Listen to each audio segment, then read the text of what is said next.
So let's look at this example. We are to calculate this expression, which is similar to what we have done previously.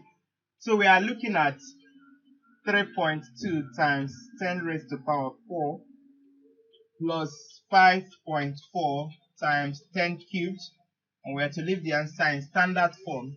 So we could apply the notion of factorization here, but to do that, we are going to do a little perturbation to this expression. If you look at clearly, you see that this is 10 raised to the power 4 and this is 10 cubed.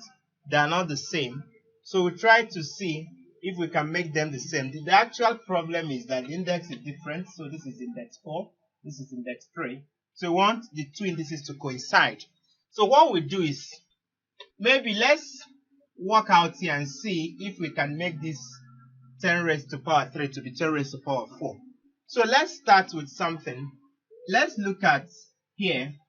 We know that 5.4 can be written as 5.4 divided by 10 times 10. See that the same thing. Reason is because if you suppose you cancel out 10, that is 10 divides 10, you come back to the original 5.4. That tells you that the same thing. Then furthermore, if we evaluate this further, we can write this as this. Now here, if you look up here, when 10 divides 5.4, it's just like you are doing a division. So you are moving the point from right to left. So it's just like moving the point here. So you are dropping the point here. So if you drop the point, you'll be left with 0.54. But remember, you still have your times 10. So therefore now, 5.4, so maybe, is equals to 0.54 times 10. So we can write it by the side that 5.4 is equals to 0.54 times 10. And remember that this times 10, you can also write it as 10 raised to the power 1. So this is 10 raised to the power 1. So this is an important result. We can work with this result. So now, we go back to the original equation. You have 5.4 times 10 cubed. So now we'll write it as follows. So 3.2 times 10 raised to the power 4, don't have a problem. Then here, what is 5.4? Instead of writing 5.4, I will replace it with 0.54 times 10 raised to the power 1. So this 5.4 is now 0.54 times 10 raised to the power 1. Then here I still remember my 10 cubed. So I write my 10 cubed.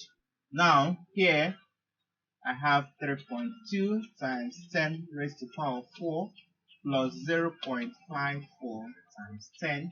So here, you remember I have 10 here, I have 10 here. The law of indices will apply. So remember the law of indices that says 10 raised to power, and because they have the same base, so you can add up the indices. So this gives you 10 raised to power 4. So at the end of the day, this becomes 10 raised to power 1 times 10 raised to power 3 gives us 10 raised to power 4. So what have I succeeded in doing? To make sure that this has a common index. And that's what we have done. Like we did in previous video, if I want, I can reduce this side. I can reduce this to 10 raised to power 3. So it is either way, whichever way you deem fit, you can apply. So now, having done this perturbation, we can now do the factorization. And doing the factorization, we now see they have common factor. So this is a common factor. So now you bring out the common factor in the usual order. So this is 10 raised to the power 4. So you have your bracket. So what is left is now 3.2 plus 0.54. So you have 3.2 plus 0.54.